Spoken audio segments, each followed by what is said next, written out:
దినపు శుభాలు, దీవెనలు, ఆశీర్వాదాలు మీకు తెలియజేస్తూ దేవుని సన్నిధిలో దేవుని బిడలమైనటువంటి మన జీవితాల్లో దేవుడు అనుగ్రహించిన చిన్నతమైనటువంటి కృపను బట్టి దేవునికి మహిమ, ఘనత, ప్రభావాలు చెల్లినట్లుగా ఆయన సన్నిధిలో ఆయన బిడ్డలమైనటువంటి మనము కొద్ది నిమిషాలు దేవుని వాక్యాన్ని జ్ఞాపకం చేసుకుందాం. దేవుని నామానికి మహిమ కలుగును గాక.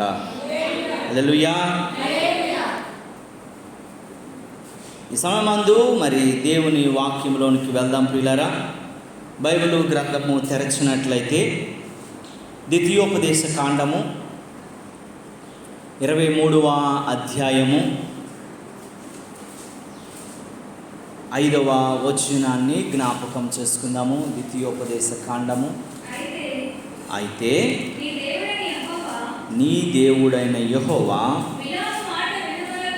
బిలాము మాట విననల్లకుండెను.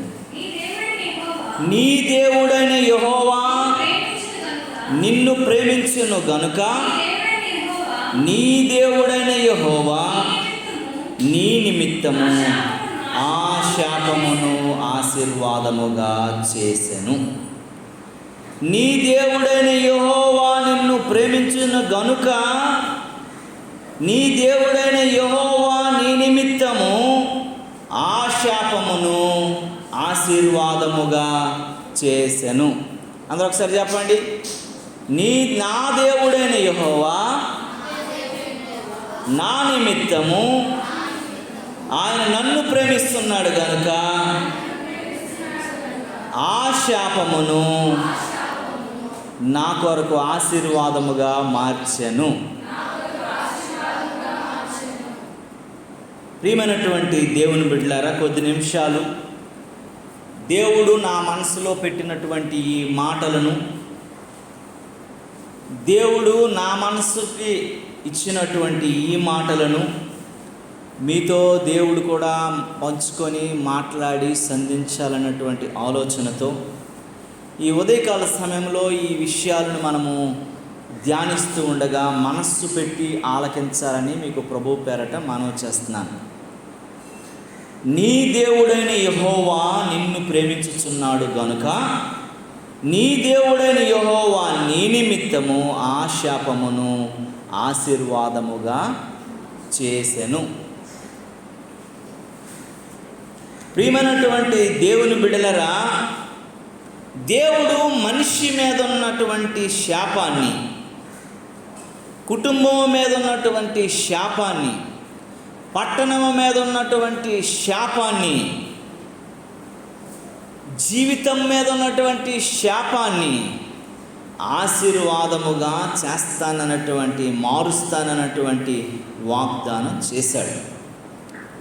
ఒక మనిషి మీద కానీ, ఒక కుటుంబం మీద కానీ, ఒక గ్రామం మీద కానీ, ఒక పట్టణం మీద కానీ, ఒక ప్రదేశం మీద కానీ ఉన్న శాపాన్ని ఆశీర్వాదంగా మార్చుటకు దేవుడు వల్లే కానీ ఏ మనుషుని వల్ల కూడా జరగనేరదు. దేవునికి స్తోత్రము కలుగును గాక. దేవునికి తప్ప మరి ఎవరికి అది వీలు కాదు అని దేవుని వాక్యము మనకి ఉదయకాల సమయంలో హెచ్చరిస్తూ ఉంది. ప్రియులారా, చాలా జాగ్రత్తగా మనము గమనించాలి. ఈ మాట చదివినప్పుడు ఇజ్రాయేలు ప్రజలని ఒక తెగవారు వచ్చి నువ్వు శపిస్తే నీకు డబ్బుని, బంగారాన్ని ఇస్తాము అని బిలాముతో మాట్లాడిన మాటలు మనం ఈ ముందు భాగం అంతా కూడా చదువుకున్నాం. కానీ ఇప్పుడు మనము ధ్యానించే కోణము వేరే కోణం, మనము ధ్యానించి ఆలోచించే విధానం వేరే విధానం, మనము చూడబోతున్నటువంటి విధానం వేరే విధానం. ఎందుకనంటే వారిని నాశనం చేయమని, శపించమని, వారిని భ్రష్టత్వంలో త్రోయమని వేరే వాళ్ళు చెప్పిన మాటను బిలాము పట్టించుకోకుండా ఉంటే, బిలాము ఆలోచిస్తే, ధనాశ కలిగి ఉంటే దేవుని యొక్క ఖడ్గం వెళ్ళి బిలామును చంపజూసింది. ఇవన్నీ మనం చాలాసార్లు మీకు నేను బోధించాను, విన్నారు. కానీ ఇప్పుడు మనది ఏంటంటే నీ నిమిత్తము దేవుడని యెహోవా ఆ శాపాన్ని ఆశీర్వాదంగా, దీవెనగా మారుస్తాడు, చేస్తాడు అన్న విషయాలు మనం జ్ఞాపకం చేసుకుందాం. యెరికో పట్టణం గురించి చాలాసార్లు మనం విన్నాం. యెరికో పట్టణంలో అది ఎంత భయంకరమైనది మనకు తెలుసు. అందుకే గనుకనే ఆ పట్టణము శపితమైనదని మనం విన్నాం. ఎందుకంటే మీకు చాలాసార్లు నేను యెరికో నుండి యెరూషలేముకు అనే వాక్యాన్ని మీకు బోధించాను. యెరికో పట్టణము మనకు బాగా తెలిసింది. మనం చాలాసార్లు యెరికో పట్టణం గురించి ఆలోచించాము, ధ్యానించాము. దేవుని మాటలు చాలా దగ్గరలా చాలామంది చెప్పినప్పుడు కూడా మనము విన్నాం. ఈ యెరికో పట్టణం గురించి ఒకసారి మనము జ్ఞాపకం చేసుకోవలసిన వారమై ఉన్నాం. యెరికో పట్టణము అనేది ఎలాంటిదంటే బైబిల్ గ్రంథంలో దాని గురించి ఆలోచిస్తే శపితమైనది అని విన్నాం. యెరికో పట్టణం ఎలాంటిదటమ్మా? నా ప్రతి మాటకి మీ ఆన్సర్ కావాలి. అర్థమైందా? ఎందుకంటే యాక్షన్ రియాక్షన్ ఉంటేనే అది కరెక్ట్గా ఉంటుంది వాక్యం. అర్థమైందా? మీరు దానికి సమాధానం చెప్పకుండా మీరు అలా ఉన్నప్పుడు మీరు వింటున్నారో మీరు వినలేదు, మరి ఎవరికి అర్థం కాదు, మీకు అర్థం కాదు, నాకు అర్థం. దానికి ఇక్కడ అంటున్నాడు యెరికో పట్టణం అనేది ఒకటి ఉంది. ఆ యెరికో పట్టణం ఎలాంటిది అంటే శపితమైనటువంటి పట్టణం, శాపముతో నిండిపోయిన పట్టణం. మనుషులలో నెమ్మది లేదు, మనుషులలో ఆనందం లేదు, శాపముతో నిండిపోయినటువంటి ప్రజలుగా బ్రతుకుతున్నారు. ఆ పట్టణం గురించి మనం ధ్యానిద్దాం. దానికంటే ముందు ఒక విషయాన్ని గురించి మనం ఆలోచించాలి. ఎందుకనంటే ఈ యెరికో పట్టణాన్ని మనము జ్ఞాపకం చేసుకో ముందు, దాని శాపాన్ని గురించి ఆలోచించే ముందు, అది ఎలాగ దీవెనగా మార్చబడదో అని జ్ఞాపకం చేసుకునే ముందు అసలు ఆ యొక్క దీవెనకరంగా మార్చబడడానికి కారకులు ఎవరో మనం జ్ఞాపకం చేసుకోవాలి. శాపానికి కారణం ఎందుకో కూడా మనము జ్ఞాపకం చేసుకోవాలి. ఆ మధ్యలో ఉన్న ప్రజల యొక్క ఇక్కట్లు కూడా మనము జ్ఞాపకం చేసుకోవాలి. పిల్లరా, అయితే ఈ పట్టణంలోనికి ఆలోచించే ముందు ఒక విషయాన్ని జ్ఞాపకం చేసుకోవాలి. ఏలియా భక్తుడు ఎంతమందికి తెలుసా? తెలీదా? మనందరికీ తెలుసు. ఏలియా తెలిసినటువంటి మనందరం ఒకసారి ఆలోచించాలా? ఏలియా గారు సువార్త ప్రకటించిన తరువాత సువార్త ప్రాంతమంతటిని ప్రకటిస్తూ ఉండగా ఎలీషా అనేటువంటి ఒక శిష్యుడు ఆయన సముఖానికి చేరాడు. ఏలియా దగ్గర ఎలీషా భక్తిలోను, వాక్యంలోను, సేవలోను బాధ్యత కలిగి భయముతో ఏలియా యొక్క అడుగుజాడల్లో ఎలీషా ఏం చేయడం మొదలుపెట్టాడండి? నడుచుకోవటం మొదలుపెట్టాడు. ఎలీషా నడుచుకోవటం మొదలుపెట్టిన తరువాత దేవుని ఉగ్రత, దేవుని రాజ్యము, దేవుని యొక్క ప్రేమను ప్రపంచమంతా ప్రకటిస్తూ ఉండగా ఏలియాని దేవుడు కొనిపోయే సమయానికి దగ్గర వచ్చేసింది. అగ్నిరథాలు సిద్ధమైపోయాయి. అగ్నిరథాలు ఏలియాని కొనుక్కోవడానికి సిద్ధమవుతున్నటువంటి పరిస్థితుల్లో ఎలీషా కొంచెం దూరంగా ఉంటుండగా అగ్నిరథాలు ఏలియాని కొనుక్కోవడం సిద్ధమయ్యాయి. ఎక్కాడు. ఆయన ఏం చేయాలో, తన శిష్యుడైనటువంటి ఎలీషాని ఎలా దీవించాలో, ఏమి చేయాలో అర్థం కాక తన పై వస్త్రాన్ని, దుప్పటిని ఏలియా నుంచి ఎలీషా మైకి ఏం చేశాడు? ఏలియా ఇసిరాడు. ఇసరగానే ఆ పై వస్త్రము ఏలియా నుండి ఎలీషా మీద పడగానే ఎలీషా 2 పాళ్ళు అభిషేకమును, ఆత్మను పొందుకున్నవాడై దేవుని ఉద్రేకానికి గురైన వాడుగాను, దేవుని కృపను పొందుకున్నవాడుగాను, తన బోధకుడు, తన ప్రవక్త అయినటువంటి ఏలియా మీద ఉన్నటువంటి ఆత్మ ఎలీషా మీదకు అభిషేకము రూపంలోనూ ఆవరించబడింది. ఆ తరువాత నా యజమానుడైనటువంటి, నా బోధకుడైనటువంటి, దైవజనుడైనటువంటి ఏలియా గారు ఆరోహణమైపోయాడు, ఎత్తబడ్డాడు, కొనుక్కోబడ్డాడు. నేనేం చేయాలన్నటువంటి ఆలోచనతో ఆయన ఏం చేశాడంటే ఐగుప్తు ప్రాంతం నుండి బయలుదేరి అలా అలా అలా అలా వస్తూ ఎక్కడికి వచ్చాడట? యెరికో పట్టణానికి. యోర్దాను దాటి యెరికో పట్టణానికి వచ్చాడు. మీకు అర్థమవుతుంది కదా నా మాటలు చెప్తున్నది? యెరికో పట్టణానికి రాగానే యెరికోలో ఉన్నటువంటి ప్రజలందరూ కూడా కొత్తగా మనం ఎవరైనా మన ఊర్లో రాగానే అమెరికా ఒకడు వచ్చాడు అనుకోండి, మనందరం ఏం చేస్తాం? అక్కడికి వెళ్ళి ఎవడు అమెరికా నుండి వచ్చాడట మన ఊరికి, ఎందుకు వచ్చాడో, మన ఊరిలోనే పంటలు లేవు, మన ఊరిలోనే భోజనం లేదు, మన ఊరిలోనే మనుషులు బాగోలేరు, మన ఊరిలోనే అనారోగ్యాలు, మన ఊరిలోనే తెగుళ్ళు, మన ఊరిలో ఉన్న బాధలన్నీ కూడా మనం ఏం చేస్తాం? వాళ్ళ దగ్గరికి వెళ్ళి చెబుతాం. అయ్యయ్య రాక ఏ ఊరు వచ్చారో బాబా, మా ఊర్లో బోల్డని శ్రమలు శోధనలు ఉన్నాయి అన్నట్టుగా ఎలీషా ఊరిలోనికి రాగానే ఊరు ప్రజలందరూ కూడా చుట్టూ వచ్చేసారట. అయ్యా నువ్వు చాలా మంచోళ్ళలాగా ఉన్నావు, చాలా ఉత్తముడిలాగా ఉన్నావు, చాలా విద్యా హోదాలు కలిగిన వాళ్ళలాగా ఉన్నావు, ఎంతో అంతో బ్రతికి ఉన్నటువంటి జీవితం కలిగినటువంటి ఎంతో అంతో కలిగిన వ్యక్తిలాగా ఉన్నావు, మంచి పేరు ప్రఖ్యాతుల వ్యక్తిగా ఉన్నావు, మా ఊరు ఎందుకు వచ్చావయ్యా అని అడిగారట. అదేడది, మీ ఊరు నేను రాకూడదా? మీ ఊరిలో ఉండకూడదా? మీ ఊరు వచ్చి మేము జీవించకూడదా? ఏంటండి మీ ఊరు వస్తే రమ్మని ఆహ్వానించాలి కానీ, రమ్మని పిలవాలి కానీ, నన్ను మీరు ఏందయ్యా మా ఊరు చూను కొత్తగా అడుగుతున్నారు ఏంటని చెప్పేసి అడిగారట. ఆ ప్రజలందరూ కూడా నన్ను నిలబడి అన్నారట, అయ్యా మా ఊరైతే చూడడానికి చాలా రమ్యముగా ఉంది, మా పట్టణము చాలా చూడచక్కగా ఉంది, చాలా మంచిగా ఉంది, కనబడడానికి మాత్రమే అలాగ ఉంది, కానీ పట్టణంలో మాత్రము బోల్డంత శాపము, బోల్డంత పాపము, బోల్డంత శాపముతో నిండిపోయి మేము బ్రతులుగా బ్రతుకుతున్నాము, కానీ మా యొక్క బ్రతుకులే కాదయ్యా. ఈ పట్టణం నుండి మేము ఎప్పుడు వెళ్ళిపోదామా అని మేము ఆలోచిస్తుంటే ఈ పట్టణంలో జీవించడానికి మీరు వచ్చారేందయ్యా, అందుకే మేమందరం కలిసి వచ్చి ఈ పట్టణంలో మేము రావద్దు అని చెప్పడానికి వచ్చాము అని అన్నారు. అయ్యో అదేంటి ఈ పట్టణంలో ఏం జరిగింది? చూడడానికి అంత రమ్యంగా ఉంది కదా, అంత బాగుంది కదా, చూడచక్కగా ఉంది కదా, పట్టణంలో జీవించడానికి అన్ని రకాలుగా బాగున్నాయి కదా, మరి ఎందుకు మీరు రావద్దు అంటున్నారు? ఎందుకు వదిలేమంటున్నారు? ఎందుకు వెళ్ళిపోమంటున్నారు? ఎందుకు ఏం జరిగిందని చెప్పేసి అనేక మందిని ఎలీషా అడగడం మొదలు పెట్టాడట. దేవునికి స్తోత్రము కలుగునుగాక. హల్లెలూయా, హల్లెలూయా. అయితే అడగడం చెప్పగానే ఇక్కడ అయ్యా ఉండటం కుదరదయ్యా, ఉండటానికి పనికిరాదయ్యా, మేమే ఈ పట్టణం నుండి వెళ్ళిపోవాలనుకుంటున్నాము, మేమే పట్టణాన్ని వదిలేయాలనుకుంటుంటే నువ్వేదో అమాయకుడిలాగా వచ్చావు, తెలివైన అమాయకుడిలాగా ఉన్నావు. ఈ పట్టణంలో 3 విధాలైనటువంటి ప్రతికూలమైనటువంటి పరిస్థితులు ఉన్నాయ్యా, అందుకే ఈ పట్టణంలో జీవించడానికి తగదు, సరిపోదు. ఈ పట్టణం అంతా శాపభరితం అయిపోయిందయ్యా.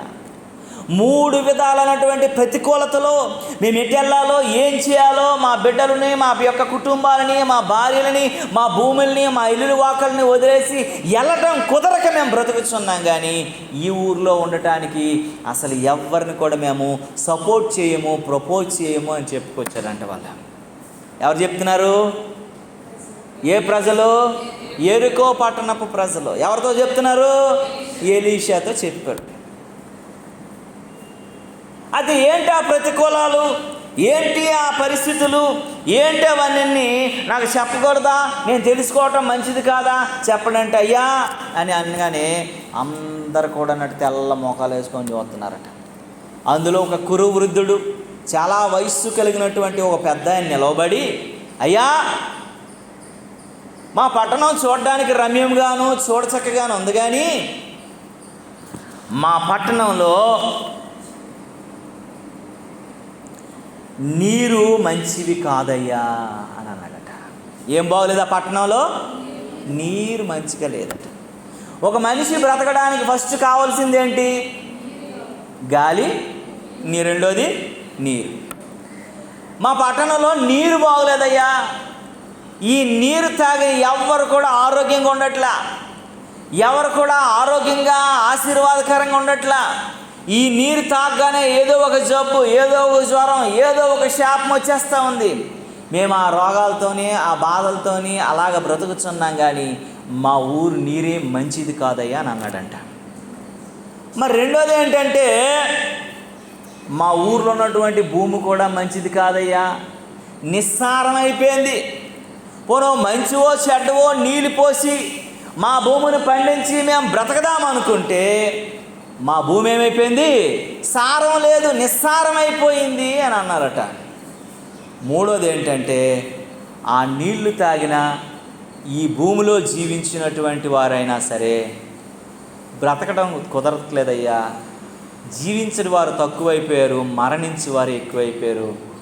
మా ఊర్లో, మా పట్టణంలో జీవము కంటే మరణదోత ఎక్కువ ప్రభావం చూపిస్తుంది అని చెప్పారట. మేము ఈ పట్టణాన్ని వదిలిపెట్టి వెళ్ళిపోదాం అనుకుంటే, ఈ సందర్భంలో మీరు వచ్చి ఈ పట్టణంలోనే జీవిస్తానంటున్నారయ్యా. ఈ పట్టణంలో ఏమున్నాయి?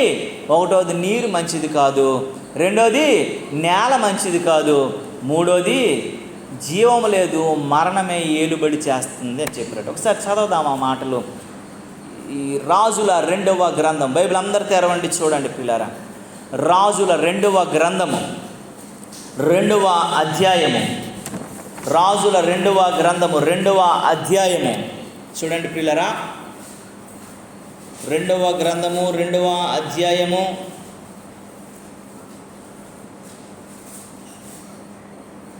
19వ వచనాన్ని చూడండి ఒకసారి. అంతటా ఆ పట్టణము వారు, ఈ పట్టణమున్న చోటు ఎలాంటిదటండి? ఆ పట్టణం ప్రజలందరూ చెప్తున్నారు. ఏ పట్టణం ప్రజలు? ఎరుకో పట్టణము ప్రజలందరూ చెబుతున్న మాట ఏంటో తెలుసా? గొంతెత్తి ఒకేసారి మాట్లాడుతున్న మాట ఏంటంటే, అయ్యా ఈ పట్టణం ఉన్న చోటు రమ్యమైనదే, మా ఏలిన వాడమైనటువంటి నీకు కనబడతా ఉంది. అలాగా రమ్యమైనది గాను, శుభ్రమైనది గాను, గొప్పగాను, మంచి మంచి బిల్డింగులు గాను, చూడచక్కగాను, ఉండటానికి అనుకూలంగా ఉండటానికి నీకు కనబడుతుంది. కానీ ఏంటి మంచిది కాదటమ్మా? మీకేం చెప్పాను నేను? నీళ్ళు మంచిగా లేవట ఎరుకో పట్టణంలోనట. రెండోది ఏంటట? అందుచేత భూమియు, రెండోది ఏంటమ్మా? భూమి ఏమైపోయిందటమ్మా? ఒకటోది నీళ్ళు మంచివి కాదట, రెండోదట భూమి నిస్సారమైపోయిందట. పంటకు పనికిరాని భూమి అయిపోయింది, సారవంతం లేనటువంటి భూమి అయిపోయింది. మేము మనుషులంగా బ్రతుకుతున్నాము కానీ, మనుషులంగా జీవిస్తున్నాం కానీ, మనుషులంగా కొనసాగుతున్నాం కానీ, ఇక్కడ ఉన్నటువంటి నీళ్లు మంచివి కాదు, అవి చెడ్డవైపోయాయి ఇవన్నీ కూడాను. రెండోదేటమ్మా, ఇక్కడ భూమి మంచిది కాదు, దాని సారము పోయింది, అది నిస్సారమైపోయింది. చూడడానికే భూమి అంతా ఉంది, పండటానికి పనికిరానటువంటి భూమి అయిపోయింది, బీడ్లు బారినటువంటి భూమి అయిపోయింది, సేద్యం చేయటానికి అనుకూలము కానిదైపోయింది, నిష్ప్రయోజనమైనటువంటి భూమిగా మిగిలిపోయింది. మనుషులు నడవటానికి తప్ప పండటానికి నిరుపయోగమైనటువంటి సేద్యం కాని పొలంగా మారిపోయింది మా భూమి అని చెప్పాడు. దేవునికి స్తోత్రము కలుగునుగాక. 21వ వచనంకి వచ్చి చదివితే, అతను ఆ నీటి ఓటల యొద్దకు పోయి అందులో ఉప్పు వేసి యెహోవా సెలవిచ్చినది ఏమనగా, ఈ నీటిని నేను బాగుగా చేసి ఉన్నాను. ఈ మాట చదవండి. ఇది దీని వలన, ఇక దీని వలన మరణము కలగకపోవుట. దేవునికి ఎంతవరకు మరణము కలగకపోవటం అంటే అక్కడ ఏముంది? అక్కడ ఇక మీదట మరణం కలగదంటే ఇంతకుముందు ఏముంది? అక్కడ మరణం ఉంది, జీవము లేదు. ఇంతకుముందంతా బాబు ఈ నీళ్ళు తాగేవారు, ఈ పొలంలో సేద్యం చేసిన తిన్నవారు అందరూ కూడాను ఏమైపోతున్నారండి? మరణమైపోతున్నారు, జీవంలో లేని వారు అయిపోతున్నారు. మా దేశానికి పట్టినటువంటి చూడడానికైతే రమ్యముగాను చూడచక్కగాను ఉంది, కానీ మా దేశంలో ఏం బాగోమమ్మా? నీళ్లు బాగోవు. మా దేశంలో ఏం బాగోదు? నేల బాగోదు. మా దేశంలో జీవించడానికి జీవము లేదు, మరణమే మిగిలి ఉన్నది. దేవునికి స్తోత్రము కలుగునుగా. హల్లెలూయా. దైవజనుడు అయినటువంటి ఎలీషా ఎరుకో ప్రజలను అడగగానే, ఇలాంటి ప్రతికూలమైనటువంటి పరిస్థితులు ఉంటున్నటువంటి ఈ ప్రాంతంలో అయ్యా నువ్వు ఎలా జీవిస్తావు దైవజనుడా అని నిశ్శబ్దమైపోతూ చెబుతున్నటువంటి మాటలు అంటే అవి. ఎలీషా గారు అన్నారట, అయ్యా ఇలాంటి ప్రతికూలమైనటువంటి పరిస్థితులు గుండా మీరు బ్రతుకుతున్నారు కదా, ఇలాంటి బాధల్లో మీరు బ్రతుకుతున్నారు కదా, ఇలాగా చాలామందిని కోల్పోతున్నారు కదా, త్రాగడానికి మంచి నీరు లేదు కదా, పండించుకోవడానికి మరి మంచి సారవంతమైన భూమి లేదు కదా, మనుషులుగా బ్రతుకుతున్నారు కానీ జీవము కలిగిన వారి కంటే మరణం కలిగిన వారు ఎక్కువ ఉన్నారు కదా, మరి దీనికోసం మీరు ఏది పూనుకొని చేయలేదా అని అడిగాడట. ఎవరు? ఎలీషా గారు ప్రజలను అడిగారట. ఏ ప్రజల్ని? యెరికో ప్రజలు. అయ్యా ఇన్ని సంవత్సరాలుగా ఈ శ్రమను అనుభవిస్తున్నారు కదా, ఈ బాధను అనుభవిస్తున్నారు కదా, ఈ మరణాలు చూస్తున్నారు కదా, ఎంతోమంది కుటుంబాన్ని కోల్పోతున్నారు కదా, మరి దీనికి ఏదైనా ప్రత్యుత్తరం మీరు చూడలేదా? ఆలోచించలేదా? దీని కొరకు, ఈ బాధ కొరకు, ఈ కష్టం కొరకు మీరు ఏదో ఒక ఆలోచన చేయడానికి ఇష్టపడలేదా అని అడిగితే, అయ్యా మా ఊరికి ఒక రాజు వచ్చాడయ్యా, ఆ రాజుగారు మా ఊరు వచ్చి ఏం చేశారనంటే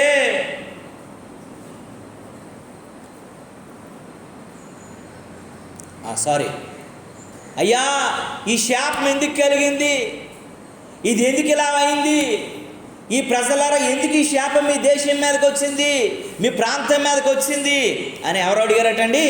ఎలీషా అడిగాడట. మీరు ఇన్ని సంవత్సరాల నుండి మీ నీరు లేదు మంచిది, మీ నేల మంచిగా లేదు, అనేక మంది చచ్చిపోతున్నారు కదా, ఎందుకు ఈ శాపం మీ మీదకి వచ్చింది అని అడిగాడట. అడిగితే, అయ్యా పూర్వము మాకు దైవజనుడు ఉండేవాడయ్యా, ఆయన పేరు యెహోషువ. ఆ దైవజనుడైనటువంటి యెహోషువ గారు ఐగుప్తు నుంచి తన ప్రజలను తీసుకుంటూ కానానుకు ప్రయాణమైపోతుండగా వస్తూ వస్తూ వస్తూ యెరికో పట్టణం దగ్గరికి వచ్చాడయ్యా. మా ప్రజలు అతని నానా హింసలు పెట్టారు, ఆ ప్రజలను చాలా చిత్రహింసలు చేశారు, చాలా బాధ పెట్టారు, చాలా దుఃఖ పెట్టారు, ఆ ప్రజలు చాలా ఇక్కట్లు పడ్డారు, ఇక్కడ చాలామంది చనిపోయారు కూడానయ్యా. ఐగుప్తు నుంచి కానాను దేశానికి ప్రయాణమై వస్తుండగా యెరికో పట్టణం మీదకి వస్తున్నప్పుడు అనేక ఈ యెరికో పట్టణపు ప్రజలు ఎంతో వారికి కష్టం కలుగు చేసినప్పుడు దైవజనుడు తన ప్రజలకు కష్టం కలగటం చూడక మా దేశాన్ని, మా ప్రాంతాన్ని, మా పట్టణాన్ని ఏం చేశాడు? శపించి పడేశాడయ్యా. ఈ గోడలన్నీ కూడా ఏం చేశాడు? యెరికో గోడల్ని కూల్చి పడేశాడు. ఈ గుమ్మాలన్నిటిని పగలగొట్టేయడమే కాకుండా మా పట్టణస్థుడు చేసినటువంటి ఆ దుస్థితికి, ఆ కార్యాలకి ఆయన వారవలేక దైవజనుడు అన్నటువంటి యెహోషువ ఏం చేశాడు? మా పట్టణాన్ని శపించేశాడు, శాపం పెట్టేశాడు. దైవజనుడైనటువంటి యెహోషువ పెట్టిన శాపము ఆనాటి నుండి ఈనాటి వరకును కూడా మమ్మల్ని ఏం చేస్తుంది? ఈ శ్రమలో, ఈ బాధలో, ఈ దీంట్లో మేము నిలవబడుతున్నాము అని చెప్పాడు. ఏమని శాపం పెట్టాడంటే యెహోషువ గ్రంథము 6వ అధ్యాయము 26వ వచనంలో చూస్తే భక్తుడైనటువంటి, ప్రవక్త అయినటువంటి, దైవజనుడైనటువంటి యెహోషువ ఎలాంటి శాపము పెట్టాడో ఒక మారు తెరిచి చదవటానికి ఇష్టపడదాం. పిల్లారా ఒకసారి చూడండి. యెహోషువ గ్రంథము 6వ అధ్యాయం తెరవండి పిల్లారా. యెహోషువ గ్రంథము 6వ అధ్యాయము, ఒక్క నిమిషం అమ్మ అందరు తీస్తారు. 6వ అధ్యాయము చదువు తల్లి, 26వ వచనము. ఆ కాలమున నేను ఒకసారి నెమ్మదిగా. ఆ కాలమున యెహోషువ జనుల చేత శబ్దము చేశారు. ఏ జనులతోనంట శబ్దం చేశాడు ఆయన? శబ్దం అంటే ఏంటి? శబ్దము వేరు, శబ్దము వేరు. శబ్దం అంటే సౌండ్, శబ్దం అంటే సవాలు చేశాడట. అరే యెరికో ప్రజలారా, నా ప్రజలని, నన్ను, నా బిడ్డలను అందరినీ కూడా మీరు హింసించి బాధ కలిగించారు కాబట్టి మీతో నేను ఒక మాట చెప్తున్నాను, ఒక శాపాన్ని మీ మీద విడిచిపెడుతున్నానని చేశాడట. ఏమిటట చూడండి.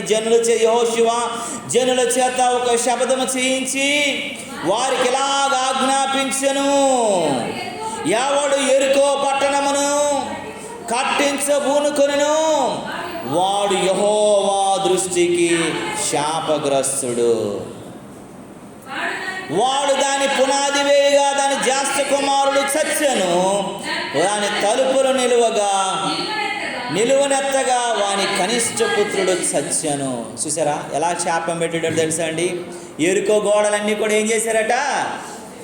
ఇజ్రాయెల్ ప్రజలు ఏం చేశారు? కూల్చి పడేశారు. తెలుసు కదా,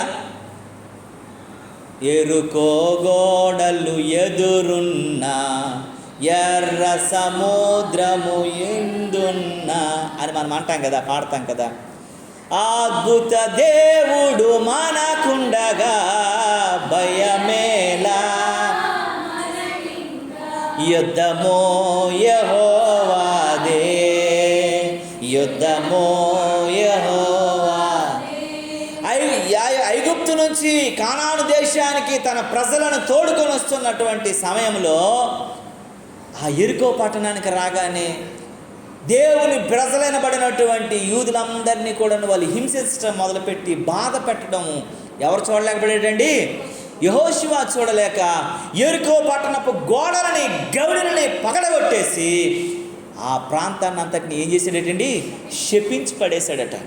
ఎలా శపించాడంటే, మీ నీరు మీకు మంచిది ఉండకూడదు, మీ నేల మీకు మంచిది ఉండకూడదు, మీరు మరణం తప్ప జీవాన్ని చూడకూడదని చెప్పి ఈ పట్టణాన్ని ఎవడైనా ఒకవేళ కట్టడానికి పూనుకుంటే వాడు శాపగ్రస్తుడైపోతాడు. ఒకవేళ ఆడు గోడలు కట్టాలనుకుంటే ఆడు పెద్ద కుమారుడు చచ్చిపోతాడు. ఆడు గవినులు అనబడిన ద్వారాలను నిలపాలనుకుంటే ఆడు చిన్న కుమారుడు చచ్చిపోతాడు. ఇదే నా శాపం అని చెప్పేసి ఆ ప్రజలను తీసుకొని కానానుకు ఆయన ఏమైపోయాడట? ప్రయాణం అయిపోయాడట. అయ్యా, యెహోషువ చాలా మంచోడయ్యా, మంచి ప్రవక్త అయ్యా. తన ప్రజలను పట్టుకొని ఐగుప్తు మీద, ఫరో మీద యుద్ధం చేసిన తర్వాత తన ప్రజలను తీసుకొని కానాను ప్రాంతానికి వెళ్ళిపోతే మా యెరికో ప్రజలే వారిని ఇబ్బందిని కలిగి చేశారు, మా యెరికో ప్రజలే వారిని సంపజూశారు, మా యెరికో ప్రజలే ఆ స్త్రీలను ఎత్తుకొని పోయారు, మా యెరికో ప్రజలే ఆ చిన్నపిల్లని హింసించి చంపపడేశారు, మా యెరికో ప్రజలే అక్కడ వారికి ఉన్నటువంటి బంగారాన్ని, వెండిని, ధనాన్ని దోచుకున్నారు. భక్తుడు చూడలేక ఈ యొక్క యెరికో పట్టణాన్ని ఏం చేశాడండి? శపించేశాడయ్యా అని చెప్పాడంట. అయ్యా, తరువాత మరి ఏం చేయలేదా? మరి ఎవరు రాలేదా? ఇక శపించేసి యెహోషువ వెళ్ళిపోయాడయ్యా, మరి ఏదో అయిపోయింది, తరువాత మీ ప్రాంతంలో ఎవరు పూనుకోలేదా అని మళ్ళీ ఎవరు అడిగారు? ప్రజలు అడగడం కాదు, ప్రజలని ఎవరు అడిగారు? ఎలీషా అడిగాడు. ఎలీషా ప్రజలను అడిగాడు. సరే, యెహోషువ ద్వారా శాపం వచ్చింది, యెహోషువ ఐగుప్తు నుంచి వచ్చినటువంటి యోధా ప్రజలను మీరేదో హింసించారు, ఆయన కోపానికి మీ మీద ఆయన శాపాన్ని విడిచిపెట్టిపోయాడు, మీ యొక్క గుమ్మాలు, గవెనులు, మీ యొక్క ప్రాకారాలన్నింటినీ పడగొట్టేశాడు. మరి ఇన్ని సంవత్సరాలుగా ఆ శాపములు ఉన్నారు, కానీ దీనికి పరిష్కారంగాను ప్రత్యుత్తరంగాను మీరేమీ చేయలేదా అని అడిగాడట. ఎవరు అడిగాడు? ఎలీషా యెరికో ప్రజలను అడిగారట. అయ్యా చేశారయ్యా, ఒక రాజుగారు మా ఊరికి వచ్చాడండి, ఆ రాజుగారు మా ఊరికి వచ్చి మా ప్రాంతానికి వచ్చాడు, ఆయన వచ్చి మళ్ళీ మా యొక్క యెరికో గోడల్ని, మా పునాదుల్ని కట్టాలనుకున్నాడు. ఆ కట్టాలనుకున్న తర్వాత ఆయన పూనుకోగానే ఏం జరిగిందో తెలుసయ్యా? పట్టణ ప్రజలందరం చెప్పాము, మా ప్రాంతం మీద ఈ శాపం ఉందండి, ఈ బాధ ఉందండి, ఈ దుఃఖం ఉందండి, ఈ యొక్క ఆవేదన అంతా ఆ రాజుతో మేము పంచుకున్నాము. అయ్యో దేవుడే మళ్ళీ మా పట్టణానికి ఒక రాజును పంపించామని సంబరం అయిపోయాము, సంతోషం అయిపోయాము, ఎంతో ఉద్యమంతో ఉప్పొంగిపోయామండి. కానీ ఆ శాపాన్ని ఆ రాజు వచ్చి దాన్ని తీయలేకపోయాడయ్యా. ప్రారంభించగానే తన కుమారుడు చచ్చిపోయాడు. ఆ గోడలు కట్టగానే, గోడలు పునాదులు వేయగానే తన మొదటి కుమారుడు చచ్చిపోయాడు. ఆ గవిని నిలబెట్టాలనుకుంటే తన రెండో కుమారుడు చచ్చిపోయాడని చెప్పాడంట. చూడండి ఒకసారి, మరి ఆ బైబిల్ గ్రంథం తెరిస్తే ఆ రాజుల మొదటి గ్రంథం తెరవండి, 16వ అధ్యాయాన్ని చూడండి పిల్లరా. 32వ వచనం చూడండి. 16వ అధ్యాయము రాజుల మొదటి గ్రంథము 16వ అధ్యాయము ఒక్క నిమిషం 34 వచ్చిన అందరు తీయండి ఒకసారి. తీసారా? ఆ దినములలో బేతీలీయుడైనటువంటి హియోలు అనబడినటువంటి రాజు యెరికో పట్టణమును కట్టించాలన్నటువంటి అతడట దానికి పునాదేయడం మొదలు పెట్టాడట. హియోలు అనేటువంటి ఒక రాజు యెరికో పట్టణానికి వచ్చాడు. ప్రజలారా, మీరు బాధలో ఉన్నారు, దుఃఖంలో ఉన్నారు, శాపములు ఉన్నారు, ఇలాంటి ఇక్కట్లు పడుతున్నారు, మీ నీరు బాగులేదు, మీ నేల బాగులేదు, మీకు మరణాలు తప్ప జీవం లేని పరిస్థితులు ఉన్నారు. నేను మీ ప్రాంతానికి వచ్చాను, మళ్ళీ మీ మొదటి స్థితిని, మీ రాజ్యాన్ని తీసుకొస్తాను, మీ పట్టణాన్ని తీసుకొస్తానని ఎవరటండి? ఇహేలు అనేటువంటి ఒక రాజు మళ్ళీ యెరికోకు వచ్చాడట. వచ్చి ఆయన పూనుకొని ఆ పట్టణాన్ని కట్టించడానికి ప్రయత్నించడానికి అతడు ఏం చేశాడంటే దాని పునాది వేయగా అబీరాము అను అతని జ్యేష్ఠ కుమారుడు చనిపోయాడట. పునాది వేయగానే చనిపోయాడట. దాని గవినలు నెత్తగా సెకూబు అనే అతని యొక్క కనిష్ఠ పుత్రుడు చనిపోయాను. ఇది నూను కుమారుడైన యెహోషువ ద్వారా యెహోవా సెలవిచ్చిన మాట చొప్పున సంభవించెను. దేవునికి స్తోత్రము కలుగునుగాక. యెహోషువ ఏమని శపించాడు ఆ పట్టణాన్ని? చదువుకున్నాం కదా 2వ గ్రంథంలో. ఎవడైతే ఈ పునాదిని కట్టాలి, ఈ పట్టణాన్ని కట్టాలనుకొని, పేలాలనుకొని, నిలబెట్టాలనుకుంటాడో వాడి మీదకి శాపం వస్తుంది. వాడు పునాదులు వేయగానే ఆయన మొదటి కుమారుడు ఏమైపోతాడు? చచ్చిపోతాడు. ఆయన గవినులు నిలబెట్టగానే తన 2వ కుమారుడు చచ్చిపోతాడు అన్నాడు. ఆ మాట చెప్తున్నాడు. యెహోషువ నూను కుమారుడైనటువంటి యెహోషువ సెలవిచ్చిన మాట చొప్పున ఇది జరిగిందట. దేవునికి స్తోత్రం కలుగునుగాక. అయ్యా, రాజు వచ్చాడు. ఆ రాజు పేరు ఇయోలు అన్నటువంటి రాజు వచ్చాడు. ఆ రాజు వచ్చినప్పుడు ఆ రాజు ఈ పట్టణాన్ని కట్టించాలనుకున్నాడయ్యా, ప్రయత్నించాడు, పునాదులు వేయాలనుకున్నాడు. పునాదులు వేయడానికి ప్రారంభము దినాన్నే ఏమైపోయిందంటే అభిరామ్ అనబడినటువంటి తన జ్యేష్ఠ కుమారుడు చచ్చిపోయాడయ్యా. ఆయన ఆపకుండా ఆ గుమ్మాలను, ఆ గవిని నిలబెట్టాలి, ఆ ద్వారాలను నిలబెట్టాలనుకోగానే తన కనిష్ఠ కుమారుడైనటువంటి షెగీము కూడా చనిపోయాడయ్యా. తర్వాత మేము అన్నమయ్యా, ఈ దుస్థితి ముందే దైవజనుడైనటువంటి యెహోషువ ద్వారా సంభవించిన శాపం అది. నువ్వేదో చేయాలనుకున్నావు, ప్రయత్నించావు, ఇది అంతా కూడా ఇలా జరిగిపోయింది. కాబట్టి ఇంకేమి చేయొద్దయ్యా. మా స్థితి ఇంతే, మా పరిస్థితి ఇంతే, మా శాపం ఎంతే, మా బాధ ఇంతే, మా దుఃఖం ఎంతే, మా పాపం ఇంతే, మా పరిస్థితులు ఇంతే, దాన్ని ఎవడూ మార్చలేడయ్యా అని చెప్పేసి తనలో తాను దుఃఖంతో, బాధతో ఆయన ముందుకు కొనసాగినట్లుగా చూడగలుగుతూ ఉన్నాం. దేవుని నామానికి మహిమ కలుగునుగాక. హల్లెలూయా, హల్లెలూయా, హల్లెలూయా. వేయగానే పట్టణానికి పునాది వేయగానే, ఆ పట్టణానికి పునాది వేయగానే తన మొదటి కుమారుడు చచ్చిపోయాడు. ఆ గవినెలు నిలబెట్టగానే తన 2వ కుమారుడు కూడా చచ్చిపోయాడయ్యా. అందుకే మీకు చెబుతున్నాము, మీరు వస్తున్నారు, మా పట్టణంలో రాగానే, మా పట్టణంలో ఉండగానే చూడడానికి రమ్యంగా ఉంది, చూడడానికి బాగా కనిపిస్తుంది, చూడడానికి అనుకూలంగా ఉంది, చూడడానికి మంచిగా ఉందని అనుకుంటున్నారు. కానీ ఆ రోజు యెహోషువ ద్వారా శపించబడిన శాపము ఈనాటికి కూడా మా మీద ప్రభావం చూపిస్తూనే ఉందని అన్నాడు. దేవునికి స్తోత్రం కలుగును. యెరికో ప్రజలందరూ కూడా చెప్పిన మాటలకి ఎలీషా అలా చూస్తున్నాడట. అయ్యో, ఇంకొక ఆయన వచ్చి ప్రయత్నించాడా? భక్తుడైనటువంటి దైవజనుడైనటువంటి యెహోషువ శాపము ఆయన మీదకి వచ్చేసిందా, ఆయన పిల్లల మీదకి వచ్చేసిందా అని అడుగుతుంటే, అవునయ్యా వచ్చేసింది.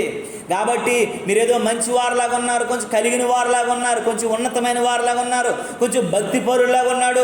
ఆయనకి జరిగింది, ఆయనకి సంభవించింది, నీ మీదకి, నీ కుటుంబం మీదకి రాకూడదయ్యా. నువ్వు ఇలాంటివి చేయడానికి పూనుకోవద్దు. ఆ రాజు నాశనం అయిపోయాడు, ఆ రాజు బిడ్డలు చనిపోయారు, ఆ రాజు ఈ రోజుకి కూడా కన్నీరు, బాధ, దుఃఖంతో నిండిపోయాడయ్యా అని చెప్పినప్పుడట అందరు గుండెలు బాదుకొని, మీకు అలా జరగకూడదు, మా దేశంలో ఇప్పటికే బోల్డ్ బోల్డ్ అంత అరాచకం జరిగిపోయింది. మా బ్రతుకులేమో మేము బ్రతుకుతాము, మా చావేదో మేము చేస్తాము, మా స్థితి ఏదో ఇలాగైపోయింది తరానికి, మమ్మల్ని వదిలేసి మీరు వేరే ప్రాంతానికి వెళ్ళిపోండి అయ్యా అని చెప్తున్నారట. కానీ పిల్లరా, ఎలీషా మనస్సు దానికి స్పందించలేదట. ఎలీషా మనస్సు దాన్ని ఒప్పుకోలేదంట. ఎలీషా మనస్సు దానికి వేగిరపడలేదంట. ఎలీషా మనస్సు దానిని ఎంత మాత్రం కూడా నేను నా త్రోవ నేను చూసుకుంటానులే, ఈ శపితమైన ప్రజల మధ్య, ఈ శాపగ్రస్తులైనటువంటి వారి మధ్య నేను ఎందుకు ఉండాలి, వీరిని ఎందుకు రక్షించాలని ఆలోచించలేదట. బయటికి వెళ్ళడానికి ఒప్పుకోలేదంట. దేవునికి స్తోత్రము కలుగును గాక. హల్లెలూయా, హల్లెలూయా. అప్పుడు అనమాట చూశాడంట, అయ్యో నువ్వు ఆర్థికంగా అన్ని రకాలుగా నువ్వు బాగున్నావే, శారీరకంగా బాగున్నావే, అన్ని రకాలుగా మంచిగా ఉన్నావే, మేమైతే నలిగిపోతున్నాం, మేమైతే చచ్చిపోతున్నాం, మేమైతే చెడిపోతున్నాం, మేమైతే పాడైపోతున్నాం, మేమైతే నాశనం అయిపోతున్నాం, మేమైతే అన్ని రకాలుగా బిడ్డలను కోల్పోయాం, భార్యలు కోల్పోయాం, భర్తలు కోల్పోయాం, కుమారులు కోల్పోయాం, ఆస్తిని కోల్పోయాం, పొలాలు ఉండి కూడా లేని వారిగా బ్రతుకుతున్నాము, నీళ్ళుండి కూడా తాగలేని వారుగా ఉన్నాము, జీవంతో బతుకుతున్నాం కానీ ఎప్పుడు చచ్చిపోతామో తెలియని పరిస్థితిలో ఉన్నాము. ఒక రాజు మాకేదో మేలు చేయాలని వచ్చాడు, ఆయన తన బిడ్డలని పోగొట్టుకున్నాడయ్యా. ఆ దుఃఖం మరొకరికి కలగడానికి, మరొకరికి సంభవించడానికి మేము ఒప్పుకోమయ్యా, మా దేశం నుండి, మా పట్టణం నుండి నువ్వు వెళ్ళిపో బాబు అని చెప్పి దైవజనుడు అనేటువంటి ఎలీషాతో చెప్పారంట. ఇలాంటి కఠినమైనటువంటి పరిస్థితులు వచ్చాయి. ఇలాంటి పరిస్థితులు గుండా ఈ యొక్క ప్రయాణం చేస్తున్నప్పుడు చూడండి, ఎలీషాకు మనస్సు ఆ పట్టణాన్ని విడిచి వెళ్ళటానికి అంత మాత్రం రాలేదంట. ఉదయ పూర్వ దినాలలో జరిగినటువంటి ఈ పరిస్థితులన్నీ చూస్తే నువ్వు ఈ పట్టణంలో ఉండొద్దయ్యా అని చెప్పేసి అనగానే, అయ్యా అయ్యా మీ అందరితో నేను ఒక మాట చెప్తున్నాను, మీరు తొందరపడద్దు అని అంటే, లేదయ్యా మా బ్రతుకులు మారవు, మా పరిస్థితులు మారవు, మా జీవితాలు మారవు, మేము శాపములోనే ఉన్నాము, ఈ శాపం ద్వారా ఒక రాజు కుటుంబం నాశనం అయిపోయింది, మీరు నాశనం అయిపోవడం ఇష్టం లేదని ప్రజలందరూ గుండెలు బాదుకొని చెప్తూనే ఉన్నారట. అప్పుడు అన్నాడట ఎలీషా, మీరెన్ని మాటలు చెప్పినా సరే దేవుడు దైవ జనుని ద్వారా సంభవించినటువంటి శాపము, అనుగ్రహించబడిన శాపము, అనుభవిస్తున్నటువంటి శాపాన్ని దేవుడు మళ్ళీ నేను ప్రార్థన చేస్తే తీస్తాడన్నటువంటి నమ్మకంతో నేనున్నాను, విశ్వాసంతో నేనున్నాను. కాబట్టి నన్ను మీరు వెంబడించండి, నన్ను వెంబడించండి అనట ఆ ప్రజలందరినీ నడుము కట్టుకొని రమ్మన్నాడట. దేవునికి స్తోత్రం కలుగును గాక. అయితే అప్పుడు వాళ్ళందరిలో ఒక సంతోషం వచ్చింది. ఇన్ని దినాలుగా అనుభవిస్తున్న ఈ దుఃఖం పోతుంది, ఈ బాధ పోతుంది, ఈ శాపం మాలో పోతుంది, మేము ఇంకా పరిశుద్ధులంగాను, ఉన్నతమైన వారంగాను, దీవెనకరంగా ఉన్న వారంగాను, శాపము లేని వారముగాను, శాపరహితంగాను మారే అవకాశం వస్తుందని అంటే ఒక్కొక్కరి జీవితాల్లో వెలుగులు నింపబడినటువంటి మనుషులుగా మారిపోయారట. మారిపోయినట్లు, అయ్యా మేము ఏం చేయాలి చెప్పండి, మేము చేస్తామనంటే అందరు కూడాను ఈ పట్టణంలో, ఎరుకో పట్టణంలో ప్రతి ఒక్కరు కూడా ఒక కొత్త పాత్రను తీసుకోండి అని అన్నాడట. అందరూ కొత్త పాత్రలు పట్టుకొని వచ్చారట. ఆ పాత్రలో కొంచెం ఉప్పు నింపండి అని చెప్పాడంట. ఏం నింపమన్నాడమ్మా? ఏంటిది అది? ఉప్పు నింపమన్నాడట. ఆ మాటలు ఒకసారి చదవదాం, చూడండి ఒకసారి. రాజుల 2వ గ్రంథం తెరవండి పిల్లరా. మొదటి మనం చదువుకున్నాం కదా, రాజుల 2వ గ్రంథము, 2వ గ్రంథము తీసారా, 2వ అధ్యాయము 20వ వచనం. తెరవండి అందరు ఒకసారి, గాబరపడద్దు, అందరు తెరవండి. రాజుల 2వ గ్రంథము 2వ అధ్యాయము 20వ వచనం. అతడు కొత్త పాత్రలలో ఉప్పు వేసి నా యొద్దకు తీసుకొని రండని వారితో చెప్పాను. వారు తీసుకొని దానిని రాగా అందరు కలిపిన ఆ నీటి ఊట ఎక్కడైతే నీరు మంచిది కాదు, ఆ నీరు ద్వారా బ్రతుకుతున్నారు, ఆ నీరు ద్వారా మరణం అయిపోతున్నారు, ఆ నీరు ద్వారా పంటలు పండలేనటువంటి వారిగా ఉన్నారు, ఆ నీటి ఊట దగ్గరికి అందరినీ పిలిచాడంటే ఎలీషా. అందరూ అతడు ఆ నీటి ఊట యొద్దకు పోయి అందులో ఉప్పు వేసి యెహోషువ సెలవిచ్చినది ఏమనగా అని అందరినీ మోకరింపజేశాడంట. అమ్మా, ఉప్పు పట్టుకొని నూతన పాత్రలో పట్టుకొని వచ్చారా? ఈ యొక్క ఊట చుట్టూ అందరూ ఉండి ఒకసారి అందరం మోకరిద్దామని ఎలీషా మోకరిస్తూ దేవుని వైపు మీ కన్నులెత్తి చేతులెత్తి చూడండి. ఏంటనంటే అంటున్నాడు, యెహోషువ సెలవిచ్చినది ఏమనగా ఈ నీటిని నేను బాగు చేసి ఉన్నాను గనుక ఇక దీని వలన మరణము కలుగకపోవును, భూమి నిస్సారముగా ఉండదు అనెను. దేవునికి స్తోత్రము కలుగునుగాక. ఇక మీదటంట నీరేమైపోద్దటమ్మా? బాగైపోతుందట. ఇక మీదట మరణము కలగదంట. ఇక మీదట భూమి నిస్సాయితీ ఉండదంట. చూసారా ఈ మాటలు చెబుతున్నప్పుడు? ఆ మాటలు చూడండి. కాబట్టి 22వ వచనం, కాబట్టి నేటి వరకు ఎలీషా చెప్పిన మాట చొప్పున ఆ నీరు మంచిదైపోయెను. దేవునికి స్తోత్రము కలుగును గాక. హల్లెలూయా. ఆ ఊట దగ్గరికి వెళ్ళి ఉప్పు వేసిన వెంటనేట అక్షయగత మారిపోయిందంట. రెప్పపాటునే శాపము రద్దయిపోయిందంట. ఆ యొక్క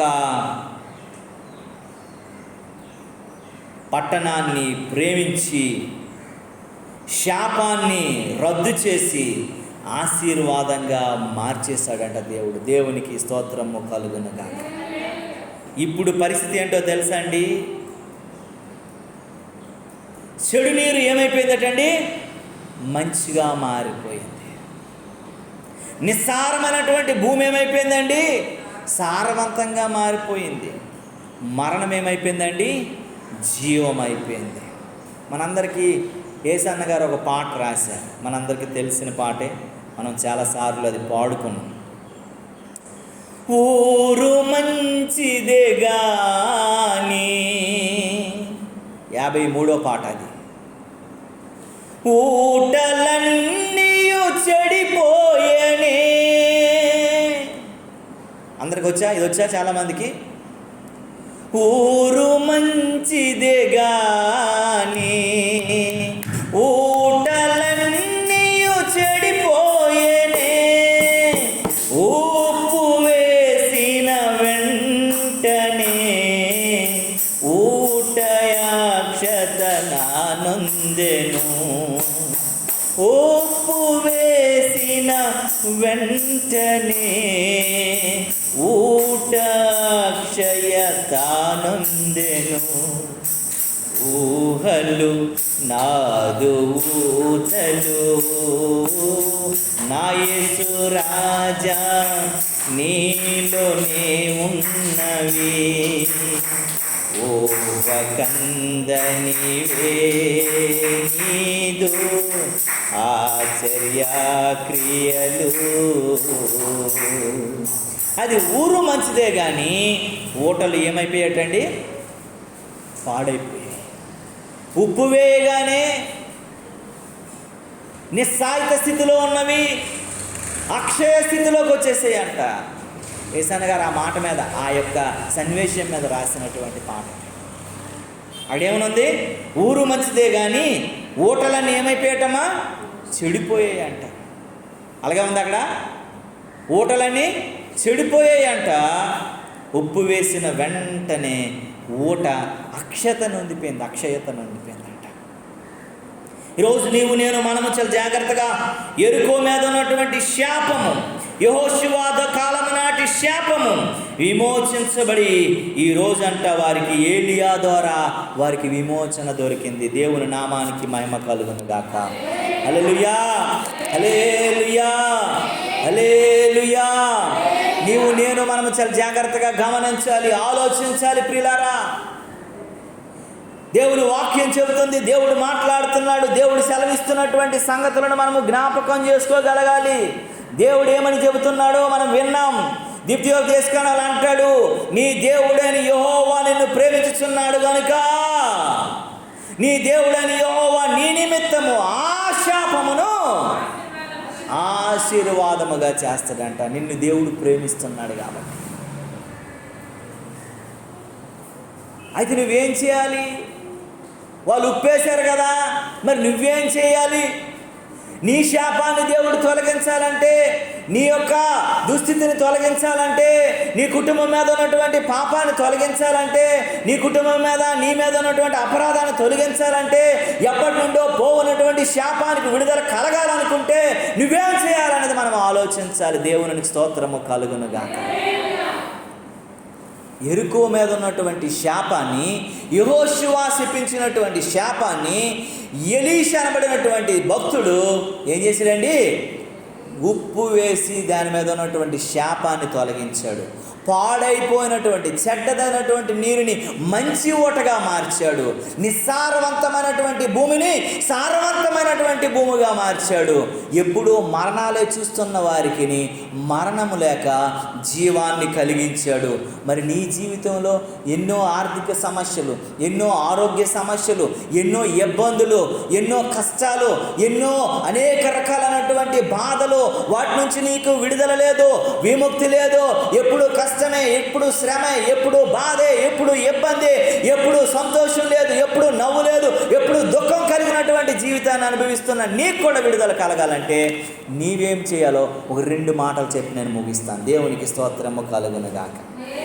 చూడండి, లేవి గ్రంథము, లేవీలకు రాసినటువంటి గ్రంథము చూడండి ఒక మారు.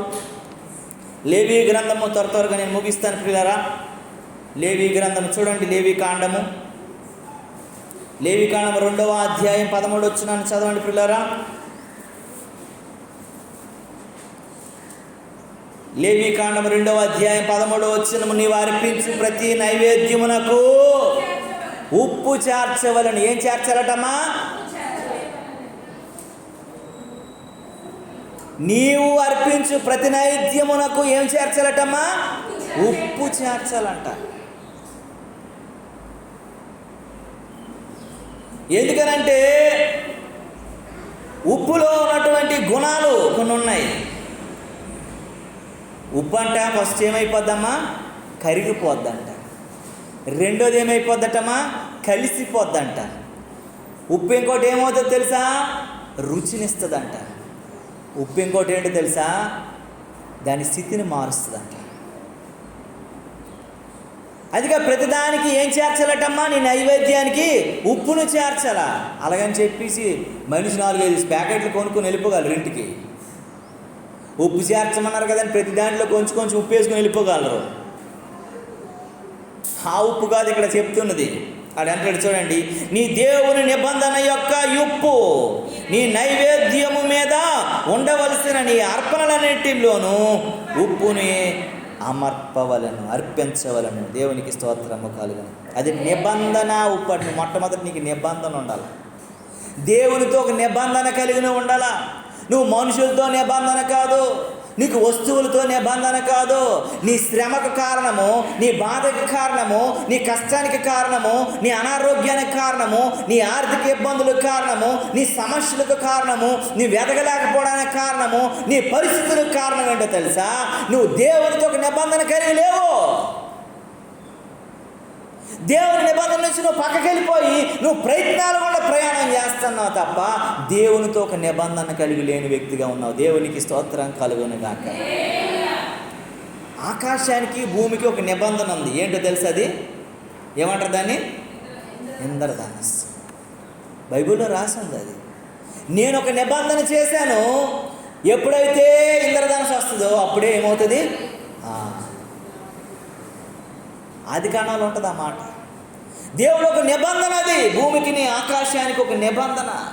మరి నీకు దేవునికి నిబంధన ఉందా? నువ్వు దేవునితో ఒక నిబంధన కలిగి ఉన్నావా?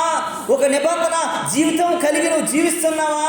ఏ నిబంధన లేనటువంటి వ్యక్తిగా నువ్వు బ్రతుకుతున్నావేమో గుర్తు చేసుకోవాలి. దేవునికి స్తోత్రము కలుగునుగాక.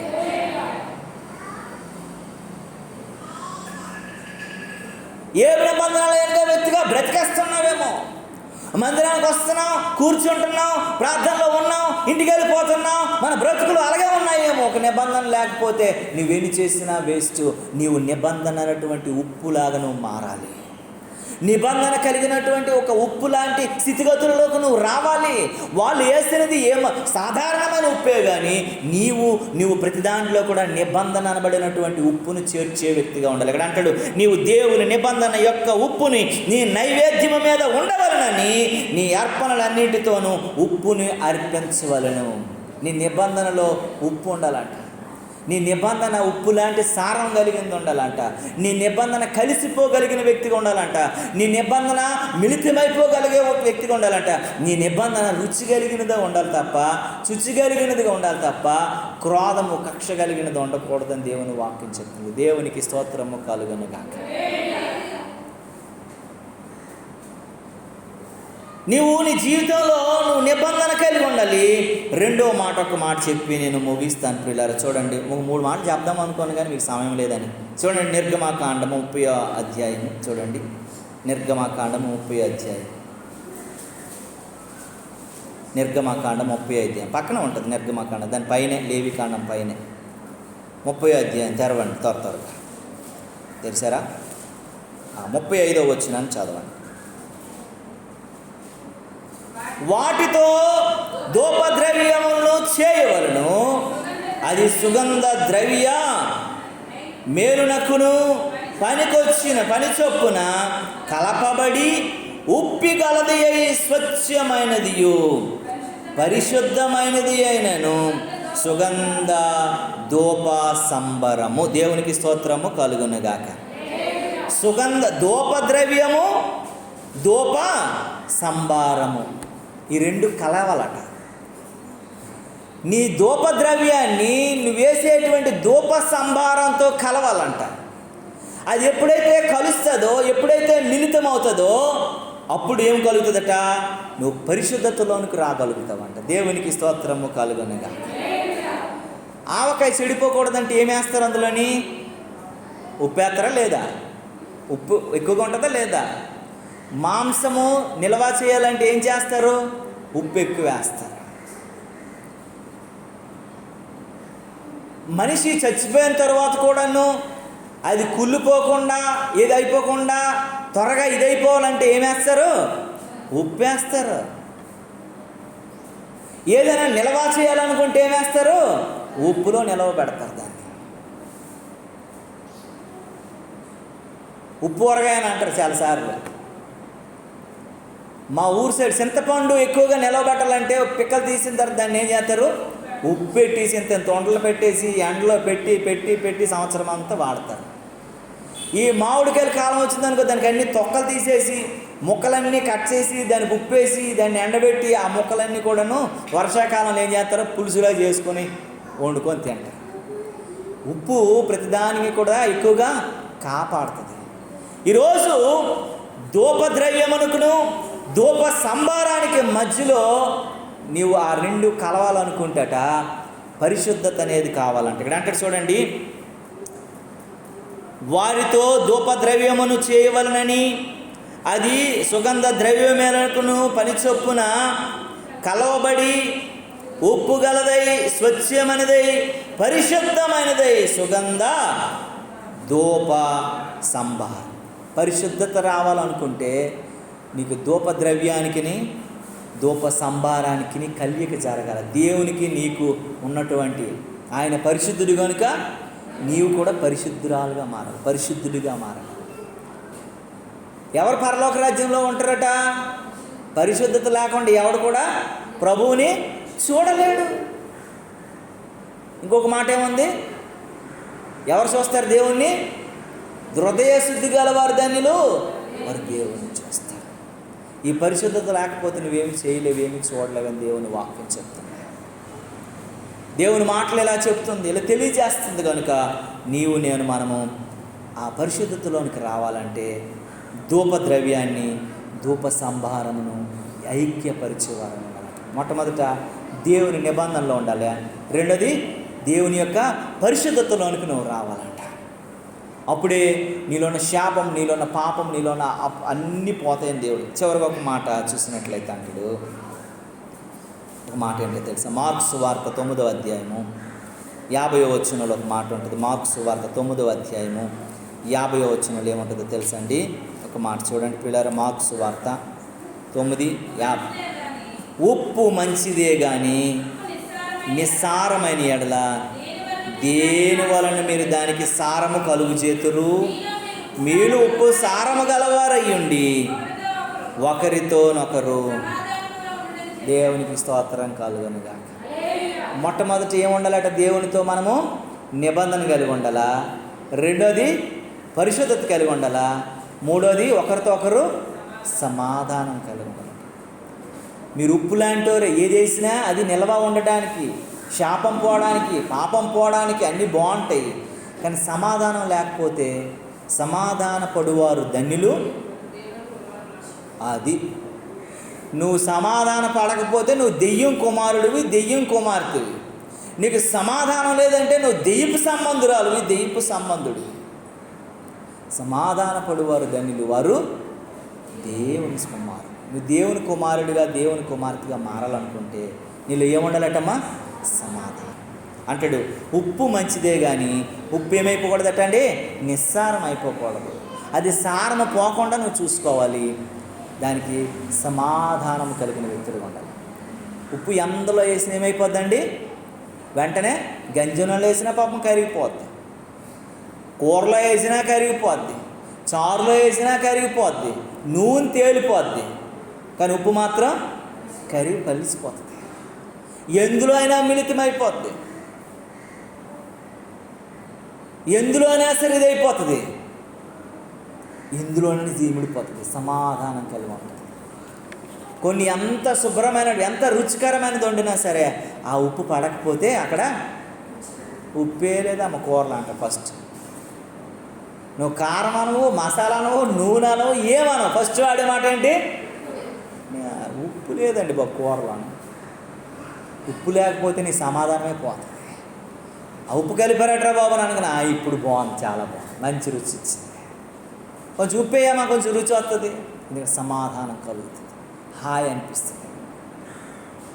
దేవుని వాక్యం ఏం చెప్తుందో తెలుసా? ఏమని మనం చదువుకున్నామో తెలుసా? ఎప్పుడైతే దేవుడు నిన్ను, నన్ను, మనలను ప్రేమించే దేవుడు చెప్తున్నాడు, నీ దేవుడని యెహోవా నిన్ను ప్రేమిస్తున్నాడు కాబట్టి,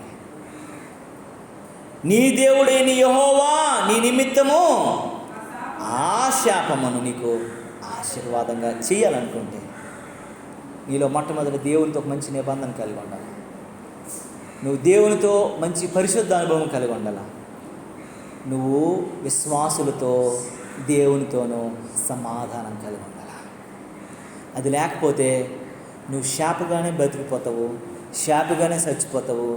శాపగ్రస్తులు పరలోక రాజ్యానికి అర్హులు కాదు, వారసులు కాదు, ప్రవేశించన్నారు. కనుక ఎరుకోకు పట్టినటువంటి శాపము ఎందుకు వచ్చిందండి? వాళ్ళ యొక్క దుస్థితి, వారి యొక్క తప్పిదాలను బట్టి యెహోషువకు కోపం రాగానే ఎరుకో పట్టణాన్ని ఏం చేశాడు? ఆయన శపించి పడేశాడు. ఎన్నో సంవత్సరాలుగా, ఎన్నో కాలాలుగా, ఎన్నో యుగాలుగా అనుభవించిన శాపము ఒక రాజు వచ్చి దాన్ని తీర్చాలనుకున్న భక్తి లేకపోతే, నిబంధన లేకపోతే, పరిశుద్ధత లేకపోతే, రాజైనా అధికారైనా సరే శాపము నుండి విడుదల కలుగు చేయలేకపోవడమే కాక తిరిగి తన కుమారులను పోగొట్టుకొని తన శాపగ్రస్తుడిగా మారిపోయాడు.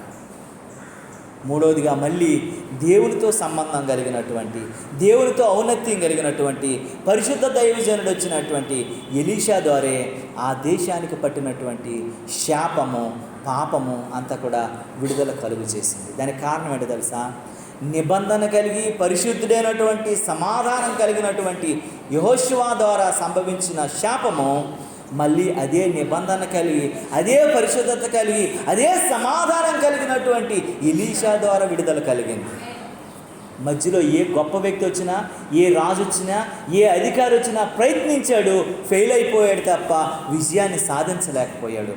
ఒకవేళ నీ జ్ఞానంతోనో, నీ తెలివితోనో, నీ ధనంతోనో, నీ అధికారంతోనో నువ్వేదో చేయాలనుకున్నా సరే అది నీకు శాపమే తప్ప అది నీకు ఆశీర్వాదము కాదు. ఏ నిబంధన, ఏ పరిశుద్ధత, ఏ సమాధానంతో శాపము వచ్చిందో అదే పరిశుద్ధత, అదే ఈ యొక్క నిబంధన, అదే సమాధానం నీకుంటే ఆ శాపము నుండి నువ్వు వెళ్ళగొట్టబడతావు, దాని నుండి విడుదల పొందుతావు, నిత్య ఆశ్రయము నీవు పొందుకుంటావు. దేవుడి కొద్ది మాటలు మనలో దీవించి మనల్ని ఆశీర్వాదములోకి నడిపించునుగాక. ఆమేన్. ప్రియ దేవుని బిడ్డ, ఈ ఉదయకాల సమయంలో నువ్వు గమనించాలి, ఆలోచించాలి. వారు ఉప్పు వేసిన వెంటనే పాడైన నీరు బాగుపడింది, పాడైన నేల సారవంతమైంది, నిస్సారవంతమైనది. మరణము వాళ్ళని ఏలుబడి చేస్తున్నది. మరణమును దేవుడు మృంగి జీవాన్ని దేవుడు దయచేశాడు. ఈరోజు నీలో కూడాను నీరు అనబడినటువంటి ఆత్మ లేని వ్యక్తిగా ఉన్నవేమో, భూమి అనబడినటువంటి ఆశీర్వాదము లేని వ్యక్తిగా ఉన్నవేమో, నిర్జీవం అనబడిన శాపాన్ని విడిచిపెట్టి జీవంలోనికి రాలేని వ్యక్తిగా ఉన్నవేమో. దేవునితో ఒక నిబంధన చేసుకో. ప్రభువా, ఈ పాపానికి శాపానికి నీకు దూరస్తురాలను అయ్యానేమో, దానికి విడుదల కలగాలంటే నీతో ఒక నిబంధన చేసుకుంటున్నాను, నీతో నేను అంటుకట్టి బ్రతకడానికి ఇష్టపడుతున్నాను. నాలో మొలిచే సేదైన వేరుని ఈరోజు నేను తెంచుకుంటూ నీలో పరిమళించాలని, వికసించాలని, నీవు ద్రాక్ష వల్లివైతే నేను ఒక తీగలా ఉండాలని నాయనా ఈ నిర్ణయంలోకి వచ్చాను. ప్రభువా, నన్ను మరచవా, మార్చవా, నీ నిబంధనలో నన్ను ఉంచవా అని అడుక్కోవాలి ఫస్ట్. రెండవది, ప్రభువా, పరిశుద్ధత లేకుండా నేను చూడలేరు, అపరిశుద్ధత నా మీద ఏలుబడి చేయబట్టి శాపం వచ్చింది, దానికి నేను దూరం అయిపోయి నువ్వు కార్చిన నీ రక్తం చేత నేను కడగబడి నేను పరిశుద్ధ జీవితంలోకి నేను రాబోతున్నాను, నన్ను ఆహ్వానించమని అడగాలి. మూడవదిగా, ప్రభువా, సమాధానం లేకపోతే నీ కుమారుడుగాను కుమార్తెగా నేను మార్చబడలేను కాబట్టి ఆ సమాధానం నాకు కుమ్మరించి ప్రభువా అని అలాంటి నిబంధనతో కొనసాగడానికి ప్రయత్నించాలి. ప్రార్థన చేసుకుందాం. మన మధ్యలో ఉన్నటువంటి చెల్లి పార్వతి ప్రార్థిస్తుండగా మనము మోకాళ్ళ మీదకి వచ్చి, ప్రభువా, నా శాపాన్ని, నా పాపాన్ని నాకు విడుదల విముక్తి కలుగు చేయి ప్రభువని ప్రభువుని అడుగుదాం.